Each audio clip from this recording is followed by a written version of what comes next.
and I nannied, as I said, in a lot of states. So a job brought me to Dallas, a nanny job from New York. It brought me to Dallas, and I decided to stay here. So I've been in Dallas about 6 years. An opportunity came where they wanted daycares, people to open daycares. So I'm in like a nanny group, and they put me on to Texas Workforce. Texas Workforce wanted, as I said, to open daycares in what's called daycare deserts. So there's a lot of places in Dallas that does not have either affordable daycares or proper daycares, where you will be comfortable sending your kids. So I applied, I got a grant. The grant helped me acquire space, get a contractor, do a build out and all of that. Furnish, the space is fully furnished. Unfortunately, I didn't meet the deadline to get the second portion of the grant. So I have a very understanding landlord. He has still given me time to kind of work my way to get more grants. I have applied for more grants, but you know how grants are. Either you get it or you don't, and it takes a while if you do get it. So, as I said, right now I am in the process of working my way to get grants. So my school is Christian based. So I wanted to be built on the Christian principles, train up a child the way that they should go. When they're older, they won't depart. I also, community, I want to be, and I'm involved in the community. I went out, I met business owners, I met families. So I formed like a little community. I want the school to be involved in community where we would go clean up the neighborhood, plant flowers, see who needs assistance with like mental health, because there's a lot of that going around, even in families that bring kids to school. A mom might be overwhelmed and might need like a little assistance. So we want to do that. We also do like feeding of the homeless, like not the kids, but I would go out with maybe older kids, and we would go and feed the homeless. There's a lot of homeless in that community as well. So we try to not have them around the kids, but on the weekend, the second Saturday of every month, I would do that, like either feed them there or go downtown and feed the homeless on Elm Street. I also want my school to be, like learning. Like you think you send your child to daycare and they just do like basic colors and numbers. Where I came from in Trinidad, when we're 5 and we go into school, we already know to count at least from 1 to 50. We know numbers, we know how to write, like 1, 2, 3, ABCs. We know how to put a sentence together. Like, I have a cat, or this is my house. Like they know how to literally write where I came from. So I want to implement that in my school. I also want where families can, feel comfortable to come and talk to the teachers if they need something, that we are able to help. I want it to be a community school where we are involved in a community, where the community would see a child and say, oh, I saw so and so, and I think they may be going, off the wrong track. And we can build something together and truly work to build what, when we grew up, how it was. A close-knit community where everyone basically knew everyone and everyone was involved, not to say in someone's business, but involved in helping a family raise a child. So that's what I want Southern Academy Christian School to become. Let me see. In East Dallas, there are a couple of schools, but when I did research, some of them are not taking babies. And babies are, the number one priority, where you have to take an infant that's like 3 months old, and they would go with you all the way up. My school, it's structured to go all the way up to 12th grade. So I would take a baby and, we'll take them all the way up to 12th grade. Also, there are a lot of families moving from different states. So there's a lot of there's a need, there's a great need for daycares. That's why they call it a daycare desert. There's not a lot of daycares, even though where my daycare is, and that's in East Dallas. There are a couple of daycares, but like I said, they're not taking infants, or they're full, or they're looking to close because of funding, government funding, state funding. And I'm a prime example, as I got the grant, and I'll tell you, I got $235,000. It was a lot of money, but I had to build out the space. So I built out the space, like I said, fully furnished. I have toys, books, computers, cribs, high chairs, like play area, kitchen. I have like, everything is done. But then I did not get the other portion of the grant, so I could not move forward to hire a staff. So that's where I'm at. And like I said, there's a need. The census in Dallas, it is like about, say, 200 and something thousand new families that are moving. And out of that new families, is 26% of kids that are 5 years old and under that need daycare. So there is a great need for daycare, not only in East Dallas, but I believe in throughout I would say the state of Texas. It's a beautiful space. Yeah, it is. And the pictures doesn't do it justice. Like when you come there, you want to stay there. And I want that when kids come, they want to come to school every day. Like you want to be like, oh yeah, I want to go to school. I want it to be like that. We're going to have even after school, for those that need after school help. We want to do gardening, like the kids can learn from a young age, how to, plant like tomatoes and things like that. That's how I grew up, learning to garden, plant flowers, keep the neighborhood, clean and bright. And you want people to see the school and want to come. Oh, this is a nice space in the, the neighborhood. We want to partner with them. We want to help. Yes. How does your staffing model work? Do you rely mainly on volunteers or employees, or mix? Well, we're gonna do mix because I'm gonna need some volunteers to help. I have like family members that are lined up, to help me. So we're gonna do a mixture of stuff like that. So yeah, thank you. I got a question for you. So you had mentioned that you're planning to cover quite a diverse age range. Are you kind of just starting with the the younger age groups and then expanding out to bring in older kids? Well, I would like to start with the younger because most of the older kids are already in school. So you would have to take them out of school to bring them to my school. But there's a great need for younger kids, like 3 months to 5 years. That's a great need there. And I would hope that they would stay and carry on to 12th grade. Yes. And what kind of assistance would you need with finding out grant information?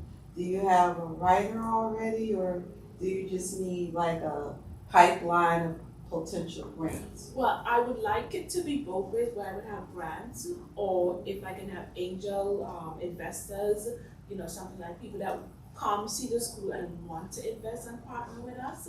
So I would take, a broad range of assistance because it's needed.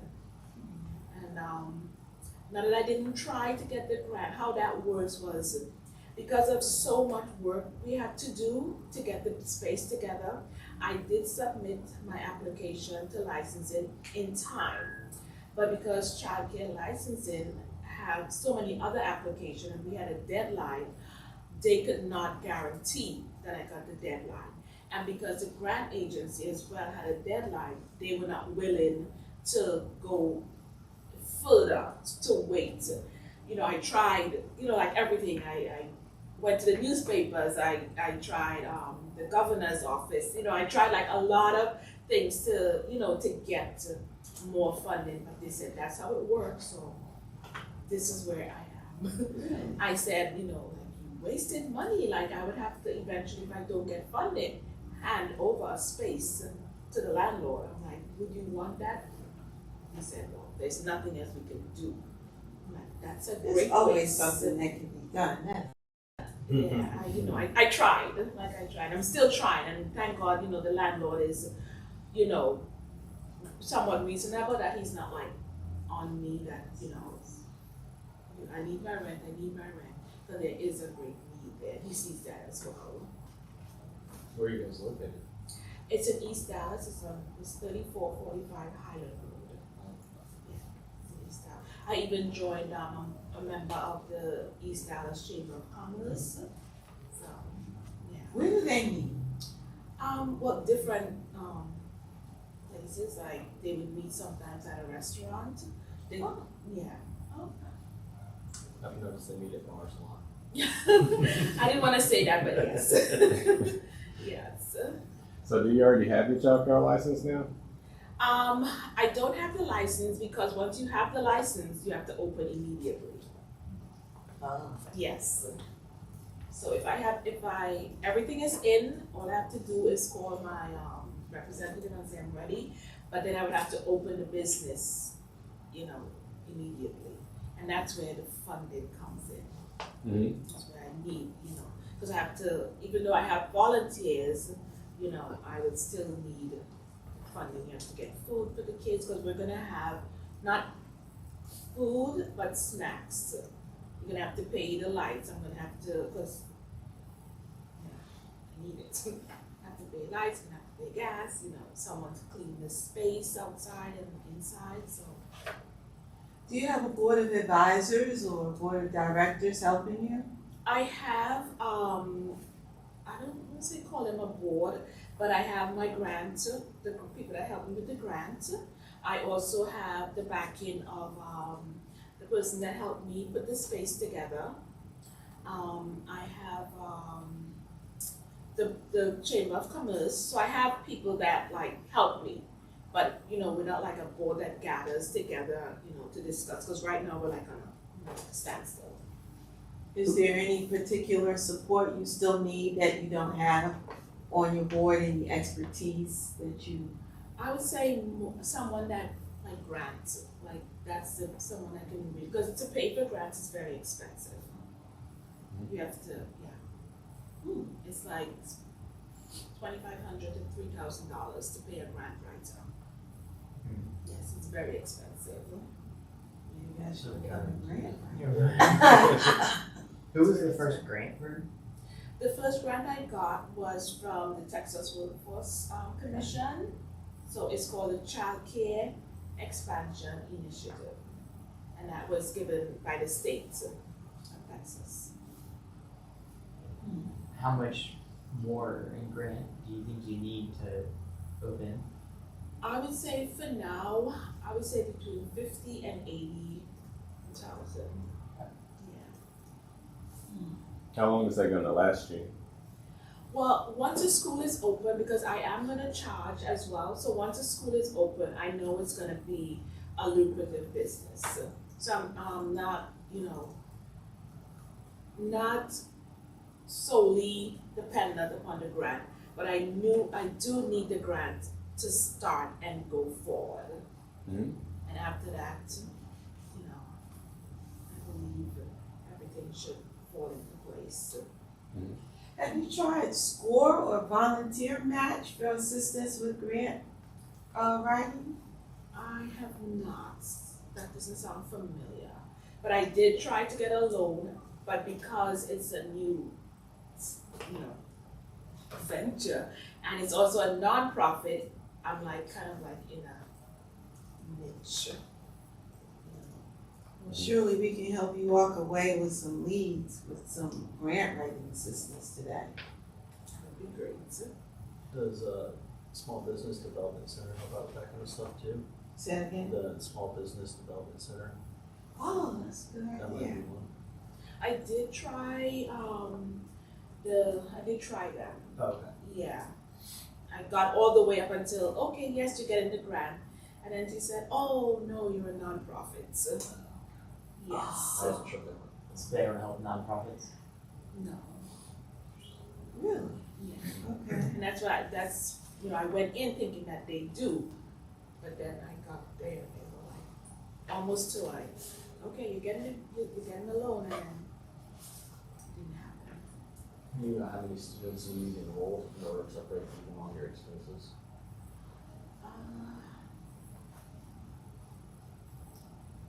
I would probably say about 10 to 15. Yes. What are your rates? For infants, because there are more work, it's $225, and from 3 years old up until 12, it's $200 That's per week, right? per week. Yes, Okay. And what's your capacity? 160. Do you have a list of potential clients or children who would attend once you open?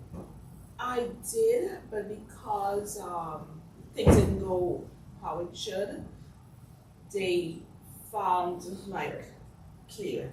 But I'm sure because not that I'm boasting or anything, it's my school is gonna be top notch. Like, I We didn't both just is good. I would like you to come see it.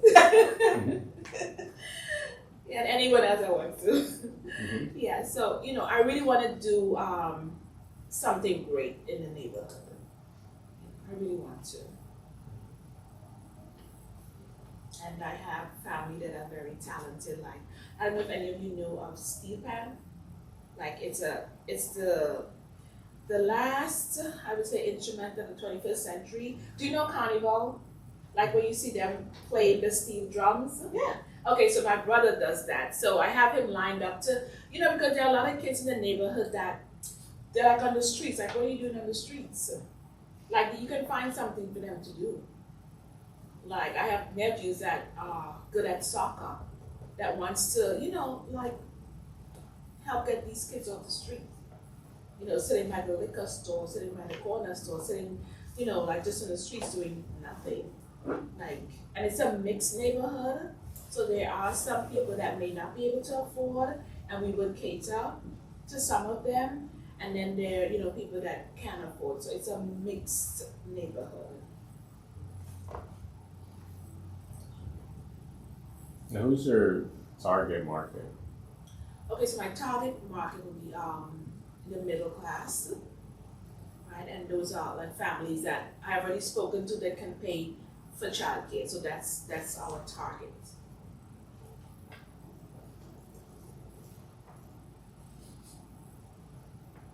I'm all out of questions. Do you know how much staff that you need to start? So the staff goes by how many kids you have in each room. So you have to go by the ratio. So how many kids you have in each room, that's how you go by staff. So Mhm. there's a ratio of like, for infants, like, say 3 months to 18, you have to have 4 people in that room. If you have about 12 kids. So it's like 1 person per 4 babies. And as you get older, the ratio drops. Say you're with the 3-year-olds, it's gonna be 2 to 5. So that's how that works. Mhm. And are you the director? Yes, I'm the director. Okay. Gotcha. Director, the administrator. Okay, gotcha. Gotcha. And just to give you context, I'm a CPA, also commercial real estate, and then work with childcare as well. Me and my wife, she has a childcare center for children with autism in Grand Prairie. I looked at your location. It's funny because actually that was one that when we're looking for that expansion grant, Yeah. we reached out to them and said, no, we already have one, so it's nice to meet you. But Okay, so you know a little bit about the grant. oh yeah, Your no, childcare. yeah, know a lot about the grant. It was Okay. out for a few years. Hopefully, they open something up again in 2025. But they just ran Yeah. out of funding for it. So Yes. it's They said actually- they would. They said when I spoke to them, they said at the end of this year, early next year. So it's gonna come around again. yeah, But hopefully, when it comes around, I still have my school. yeah. So what's the situation with the landlord? He just said he's waiting for the grant, or what is he saying to you? Yes, he said he would wait, but he didn't say I would wait forever. But he did say that he would wait. And I'm gonna speak to him and ask him if I can open without getting a grant, and if he can, So he would. He's bringing in money. yes, at least, Yeah. something. I don't see why you say no, because his objective is to get paid. So I do commercial real estate leases as well. Definitely get it in writing. You need to get them to give you a forbearance plan Yes. to your lease. That way, you know exactly how much time you have, and he just doesn't wake up on the wrong side of the bed one day and Yes. say, you gotta leave. He has a couple times, but then, I'm speaking Yeah. to him and, Yeah, that's how they are. But it's good that he's flexible with you Yes. and lets you stay. How much is the rent? oh, it's a lot, because it's the entire building, so it's $6,675 a month. Okay. Yeah. And it's the 2 level or the 1 story? He gave me the boat. Okay, so yeah, the bottom and top. Yes, Okay. the top has not been finished, but because it's a school, you don't want to have, like any other business about you, because it's gonna have babies sleeping, kids might be crying, so it's top and bottom. Mm-hmm. Yeah. Gotcha. I agree with him. Get everything in writing, Okay. no matter what it is. Yeah. You mentioned that you had looked for a loan opportunity outside of the grants. What all did you look for in that space? I did it's called Twist, that bank. I did Bank of America. I did all through the SBA. Bank of America did give me like a credit limit, a credit card, but that was not enough. And I didn't need anything for the space. I just needed in order to pay the rent and staff, because the space, like I said, I used the grant wisely. I fixed the space up beautifully. I painted on the walls, little toilets, the kitchen is furnished, desks, chairs, computers, toys, books, cribs, high chairs, everything. Was it getting stopped at the government level with the SBA, or was it the bank that didn't want to take on the risk? I think it was the bank that didn't want to take on the risk. Okay. And then because I'm new to this, and then going through, I had to pay the rent, to use my personal credit card. So then my credit, started to go down. So, that, even though I told them why, didn't help me much. I know I've been connecting with a lot of SBA loan officers, and I know one that works with nonprofits some, so I can reach out to them and see what their flexibility is on that for you. Okay, thank you. Yeah. That's good advice. Yeah. So if I say everything that I wanted to say.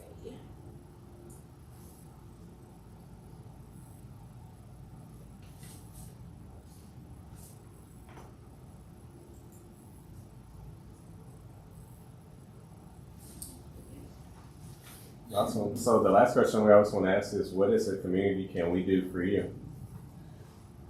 Well, my priority top would be funding. Funding that I can open. I'm not like I need like well, let me don't sell myself short. I need a lot of funding. Yeah, I'm not gonna sell myself short. I need a lot of funding. Because it is gonna be like a great school. Because I have a lot of ideas, and I do love to take care of kids. It's like my passion. Right now I went back to nannying, because that's what I was doing previously. So I want it to be where kids are happy, they want to come, they feel comfortable talking to the teacher if something's bothering them, whatever the issue is. I want myself and my staff to be there for them. And like I said too, it's a Christian school. I don't know how many of you are believers, but it's a Christian school, so I want to have, like biblical, principles. Who's your beautiful assistant? Oh, this is my niece. Yes. Yes. It's my niece, her name is Zion. And she's gonna be a nurse and eventually a pediatrician. Oh, nice. Yes. And one of my assistants at school. Awesome, awesome. Well, if there's no other questions, y'all give a hand for signing that. Thank you so much. I appreciate it. Thank you. Thank you for coming and presenting. I think you have a great business, so we all definitely want to support you. At this section, we just open it up. Just anybody that has a community spotlight, anything you want to highlight about what you do, anything you have going on, a business, an event, something that you're trying to figure out. Just open it up if anybody wants to say anything. Me first, thank you. Well, I'm a content creator. My channel is Happiness for Beginners. I am about 100 watch hours away from full monetization on the YouTube platform. Yay! But what I'm finding is this so-called mysterious YouTube algorithm, it really isn't helpful at all. You really have to do your own promotion. So I'm still puzzling that out. I ran a Google ad to help me with my subscriber count, very successful. And I started a Facebook ad to increase my watch hours yesterday. And so far, I'm not impressed. So any advice you have around promotion for YouTube content would be welcome. I have someone for you. I said I have someone for you. Okay, cool. Right. I don't know anything about it, but I'm wondering if there are people that like specialize in that because it is its own industry essentially, you know. I wonder too, because a lot of the creators are giving misinformation. I probably would have been monetized sooner Yeah. had I not been listening to them. Yeah. I'm sure there's some, just gotta be a handful of Yeah, people in it's Dallas gotta that be. already are doing it and would be willing to give a helpful tip or two. I just don't know. I hope so. I'm still looking. It's hard to meet up with other creators. They have these large events, but they're generally not in Dallas. So then you have the expense of travel and the conference. So, and I've only been doing this for like 6 months. So, Have you considered doing like live events and like group presentations to help get your name out there? I will be presenting here in a couple of weeks, right, Gabriel? That's right. Is that next But other than here, I don't have anything else lined up. I've tried. I've met several people who say, "Oh yeah, I want you on my podcast," and then they go dark. So, you know how it is. That's it for me. Awesome. Bo did text in from online. So hi, Bo. She said, tell them about Startup Weekend in Fort Worth. So if you don't know what that is, it is a weekend event that they do at TCC. I forget the college's name, but you can look at Startup Weekend. I can give you the website, but basically, people that are interested in business, entrepreneurs, they come together and they, basically create a startup over a weekend, and it's intensive. You can actually come and just participate and watch, or you can actually participate. It sounds kind of intimidating, but it's not. It's a really fun and I'll say thought-provoking environment. So if you're interested in being around entrepreneurs, seeing that process, you definitely want to check it out. That's going to be, TCC.